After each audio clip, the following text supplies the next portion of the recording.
മതങ്ങളുടെ പേര് പറഞ്ഞ് വോട്ട് പിടിക്കുന്നവർക്ക് വോട്ട് കൊടുക്കുന്നവർ ഒരു കാര്യം മറന്നു പോകുന്നുണ്ട്. തങ്ങളെ സംരക്ഷിക്കാൻ വേണ്ടി തന്നെയാണോ ഇവർ തങ്ങളുടെ മതങ്ങളെ ഉപയോഗിക്കുന്നത് എന്നുള്ള കാര്യം. അങ്ങനെയാണെങ്കിൽ രാമരാജ്യവും ഹൈന്ദവ രാഷ്ട്രം എന്നൊക്കെ പറയുന്ന BJP ഗവൺമെന്റ് ജ്യോതിഷപീഠത്തിലെ ശങ്കരാചാര്യ, സ്വാമി അവിമുക്തേശാനന്ദര സരസ്വതി എന്ന ഈ മതാധീശനെ ഇപ്പോൾ ട്രീറ്റ് ചെയ്യുന്ന രീതി കാണേണ്ടത് തന്നെയാണ്. പ്രധാനമന്ത്രി ഇദ്ദേഹത്തിന് മുന്നിൽ കുമ്പിടുകയും മണങ്ങുകയും ചെയ്തപ്പോൾ ഇദ്ദേഹം ശങ്കരാചാര്യരായി. പ്രധാനമന്ത്രിയുടെ ഏറ്റവും അടുത്ത സുഹൃത്തായ അദാനി തന്റെ വീട്ടിലേക്ക് ഇദ്ദേഹത്തെ ക്ഷണിക്കുകയും സ്വാഗതം ചെയ്യുകയും ചെയ്തപ്പോഴും ഇദ്ദേഹം ശങ്കരാചാര്യരായിരുന്നു. എന്നാൽ എപ്പോഴാണോ ഈ ശങ്കരാചാര്യർ ഗോമാംസത്തെക്കുറിച്ചും പശുഹത്യയെക്കുറിച്ചും ഒക്കെ ചോദ്യങ്ങൾ ഉന്നയിച്ചത്, ഉടൻ തന്നെ സർക്കാർ ഇദ്ദേഹത്തോട് ശങ്കരാചാര്യരാണോ എന്ന് തെളിയിക്കാൻ ആവശ്യപ്പെട്ടവരെ നോട്ടീസ് അയച്ചിട്ടുണ്ട്. അതായത് നിങ്ങൾ BJP ഭരണത്തിന് അനുകൂലമായി സംസാരിക്കുകയും ആ ഭരണകൂടവുമായി നല്ല ബന്ധം പുലർത്തുകയും ചെയ്യുന്നിടത്തോളം കാലം നിങ്ങൾക്ക് സർക്കാരിന്റെ അനുഗ്രഹം കൂടി ഉണ്ടാവും. എന്നാൽ എപ്പോഴെങ്കിലും നിങ്ങൾ അഴിമതിയും ഭരണ സംവിധാനത്തിലെ വൈരുദ്ധ്യങ്ങളും ചൂണ്ടിക്കാണിക്കാൻ തുടങ്ങിയാൽ നിങ്ങൾ അവർ സംരക്ഷിക്കണമെന്ന് ആവശ്യപ്പെടുന്ന ഹിന്ദു മതത്തിലെ ഗുരുവോ മതാധീശനോ ആയ ശങ്കരാചാര്യരായാൽ പോലും സർക്കാർ നിങ്ങൾക്കെതിരെ നടപടിയെടുക്കാൻ തുടങ്ങും. ജ്യോതിഷപീഠത്തിലെ ശങ്കരാചാര്യർ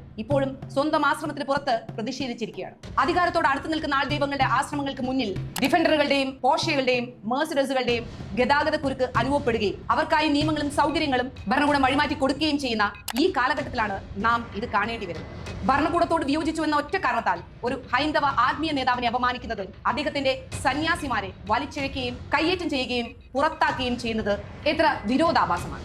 ഇദ്ദേഹം ഒരു തെറ്റേ ചെയ്തിട്ടുള്ളൂ. ഏറ്റവും വലിയ ഹിന്ദു പാർട്ടി എന്ന് അവകാശപ്പെടുമ്പോഴും ഞങ്ങൾ പശുക്കളെ സംരക്ഷിക്കുമെന്ന് പറയുകയും അതിനുവേണ്ടി മറ്റു മതത്തിലുൾപ്പെടെയുള്ളവരെ കൊല്ലുകയും അവനവന്റെ പേഴ്സണൽ ചോയ്സ് ആയ ആഹാര കാര്യത്തിൽ വരെ നിയമങ്ങൾ കുത്തിക്കയറ്റുകയും ചെയ്ത BJP ഭരണത്തിൽ എങ്ങനെയാണ് പശുഹത്യയും ബീഫ് കയറ്റുമതിയും വർദ്ധിച്ചതെന്ന് ചോദിച്ചു. ശങ്കരാചാര്യർ തന്റെ പ്രസംഗങ്ങളിൽ പശുക്കളെ സംരക്ഷിക്കുമെന്ന് പറയുന്ന രാഷ്ട്രീയ പാർട്ടികൾ തന്നെ അറവുശാലകളായും മാംസ കയറ്റുമതിക്കാരുമായും ബന്ധമുള്ള കമ്പനികളിൽ നിന്ന് ഫണ്ട് സ്വീകരിക്കുന്നുവെന്ന് ഉറക്കെ വിളിച്ചു പറഞ്ഞു. ലോകത്ത് ബീഫ് കയറ്റുമതി ചെയ്യുന്ന രാജ്യങ്ങളിൽ ഇന്ത്യ ഇന്ന് മുൻനിരയിൽ നിൽക്കുന്നതിന് കാരണം എന്താണെന്നും അദ്ദേഹം ചോദിച്ചു.